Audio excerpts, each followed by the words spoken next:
Orang tidak mau bayar pajak berikutnya karena dia nggak bisa bayar pajak yang tunggakan 2 juta. Dia tidak bisa bayar yang 250. Apa dampak yang terjadi? Makin gede hutangnya. Tapi kalau yang 2 juta dipotong, dia bisa bayar yang besoknya 250.000. Kita pengen nungguin orang bayar 3 juta dalam impian atau nungguin 250.000 tunai. Dari sisi ekonomi lebih baik dapat uang fresh yang 250.000 dibanding nungguin yang 3 juta ke belakang dibayar. Berapa potensi wajib pajaknya? Kalau keterangannya kan hampir 6 juta. Iya, makanya kan saya ngambilnya nggak tinggi-tinggi. Udah deh, daripada mikirin yang puluhan triliun itu, gitu kan, atau belasan triliun, lebih baik mikir sederhana aja. Sederhana, misalnya tahun ini kalau 6 juta bayar rata-rata 250.000, itu kan sudah lumayan tuh, 1,3 triliun tuh. 1,3 triliun nanti untuk meningkatkan infrastruktur jalan, kan berjalan pembangunan. Selamat datang di Ermo TV.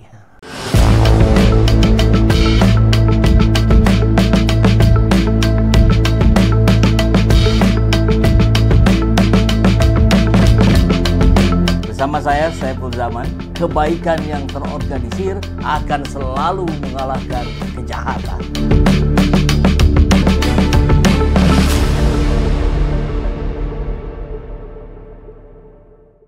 Dengan aksinya yang menangis, ya, menangis di sebuah seperti jembatan seperti ini gerakannya, ya, kita lihat videonya banyak tersebar. Tentu ini menjadi sorotan, salah satunya misalkan dari Tempo, tangis Deddy Mulyadi, menangis melihat konvensi lahan di kawasan Puncak Bogor. Kamera dan video mengabadikan tangisannya. Ya, ini banyak pihak juga yang mensinyalir bahwa apa yang dilakukan oleh Deddy Mulyadi ini kok seperti yang dilakukan oleh Mulyono alias Joko Widodo. Dengan aksi-aksi individualnya, bukan aksi yang terorganisir sebagai pimpinan tertinggi di Jawa Barat, gitu.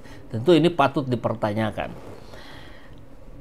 Karena Parcok sudah tak bisa melakukan tugasnya, maka premanisme makin marak, apalagi LSM. Ya, tentu ini menjadi catatan kita bersama juga, ya, walaupun menurut Wamenag kalau nggak salah, ya, Wakil Menteri Agama bilang itu sudah jadi budaya. Tapi kalau budayanya jelek, ya harus diperbaiki juga, ya.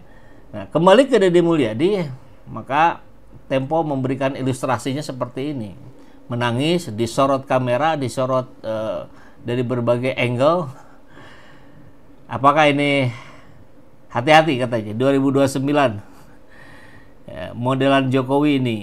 Oke, cobalah bersikap natural, jangan dikit-dikit diekspos.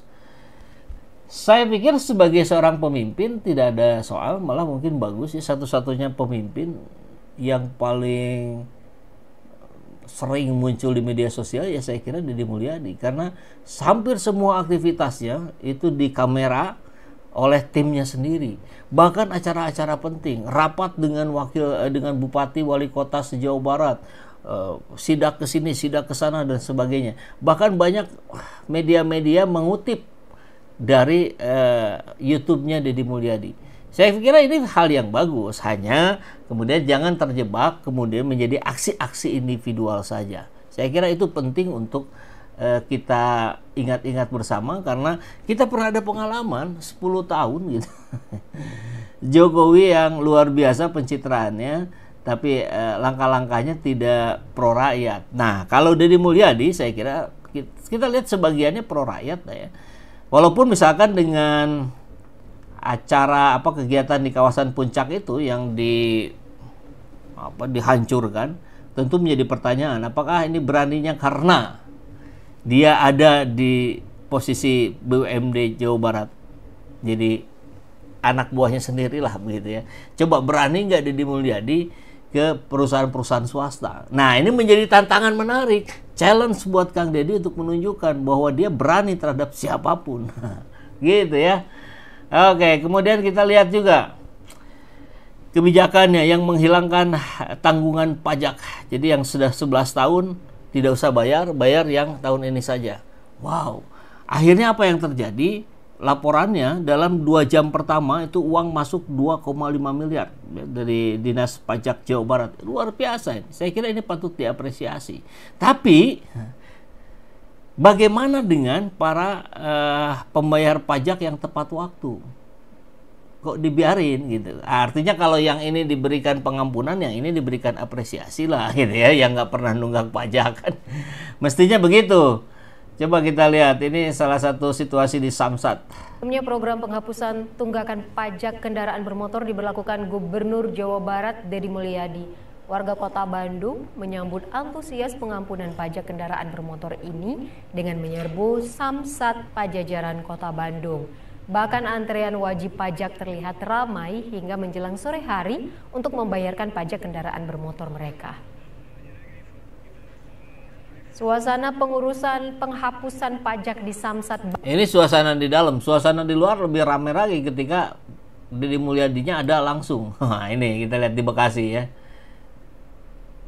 Ini warga Bekasi ya. Ini gas sudah. Di belakang antrian mobil tidak berhenti dari tadi, motor ngantri banget luar biasa. Ini 4 kali lipat dibanding hari biasa. Tapi mohon maaf ya, Bapak jadi ngantri. Soalnya kan yang isinya banyak. Ini 6 juta pemilik kendaraan bermotor secara bertahap untuk bayar pajak. Di mana-mana juga kalau dikasih gratis sebagian ngantri. Kalau pajak sudah dibebaskan hutangnya, tapi kalau hutang perasaan sama istri nggak boleh dibebasin.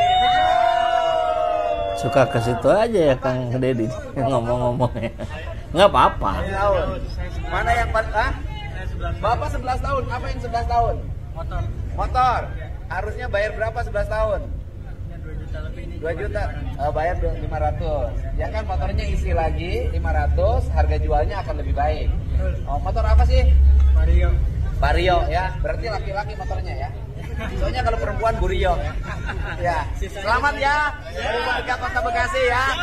Oke, terima kasih. Oke, itulah ya. Jadi saya kira di satu sisi baik, bagus, tapi yang tidak nunggak pajak harusnya diberikan apresiasi, minimal apresiasi secara verbal gitu ya. Kan jadi fair gitu, kasihan juga gitu yang bayar tidak pernah telat, kan dia apa-apain.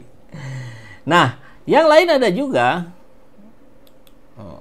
Gubernur Jawa Barat Deddy Mulyadi menegaskan bahwa kebijakan pelarangan study tour di Jawa Barat tidak akan berubah meskipun Mendikdasmen Abdul Mukti membolehkan sekolah kembali melaksanakan kegiatan tersebut. Tentu menjadi pertanyaan, apakah peraturan gubernur bisa tetap berlaku meskipun itu tidak segaris dengan peraturan menteri? Bukankah menteri ada di atas gubernur? Ini perlu juga disikapi ya. Walaupun untuk hal ini saya kira jauh lebih banyak yang setuju, karena pada prakteknya study tour itu seolah-olah menjadi wajib, walaupun disampaikannya tidak wajib. Hanya kan psikologis siswa juga yang nggak ikut kan beda itu. Jadi digantilah dengan study tour yang benar gitu, bukan study tour dalam kurung wisata, bukan hanya berwisata, tapi misalkan main study tournya ke perusahaan gitu, ke tempat-tempat usaha. Saya kira itu jauh lebih bagus ya. Itu kemudian masih ada lagi fenomena Deddy Mulyadi ini. Ini di awal bahkan kita ingat sekali ketika Deddy Mulyadi bagi-bagi kendaraan dinas, kebanyakan liur katanya. Ya, Deddy sebelumnya diketahui meminta kepada mantan PJ Gubernur Jabar untuk tidak membeli mobil dinas baru. Deddy bilang anggaran untuk mobil dinas alihkan untuk meningkatkan kesejahteraan masyarakat. Saya kira kita sepakat ya. Ini banyak sekali mobil-mobil yang ada yang dimiliki oleh Pemprov Jawa Barat. Ini barangkali yang tempo hari dimaksudkan akan dirubah menjadi rumah sakit berjalan gitu ya. Motor juga yang bagus-bagus, yang keren-keren dipakai oleh Ridwan Kamil ya ternyata milik Pemprov Jawa Barat. Kelihatannya begitu ya. Nah, jangan terlalu banyak lah, pusing liur, nanti biaya pemeliharaan, perawatan, pajak jadi boros. Saya kira kita sepakat ya untuk statement ini. Tapi ternyata kan ada sebagian, ini dijelaskan nih, beberapa kendaraan dibagikan untuk Dinas Perhubungan, Satpol PP dan sejumlah staf. Nah, sejumlah staf ini kalau jadi tanggungan Pemprov ya tetap sama saja podo wae. Kalau diberikan menjadi barang milik pribadinya, loh kayaknya nggak fair juga ya. Jadi kebijakan-kebijakan yang saya tidak tahu apakah ini sudah terstruktur, terorganisir atau spontanitas, tapi yang pasti rasa keadilan rakyat memang harus tetap dijaga ya. Jangan juga sekehendak hati. Karena kalau urusan boros-borosan, ini juga ada dari Detik Finance nih. Gubernur Jawa Barat Deddy Mulyadi dan Bupati Subang terbang ke Magelang pakai helikopter. Ke Magelang acara red kemarin yang para kepala daerah. Tentu ini menjadi blunder kalau memang maksudnya tidak demikian. Baik, saya kira beberapa catatan untuk Gubernur Jawa Barat secara prinsip, secara apa yang dilakukan oleh Deddy Mulyadi yang semua pro rakyat pasti didukung oleh warga Jawa Barat. Yang banyak blundernya, hati-hati ya, jangan banyak bicara akhirnya jadi banyak blunder gitu loh maksudnya. Mudah-mudahan lebih tertata lagi, lebih baik lagi Jawa Barat, karena bagaimanapun Jawa Barat adalah penopang ibu kota Indonesia.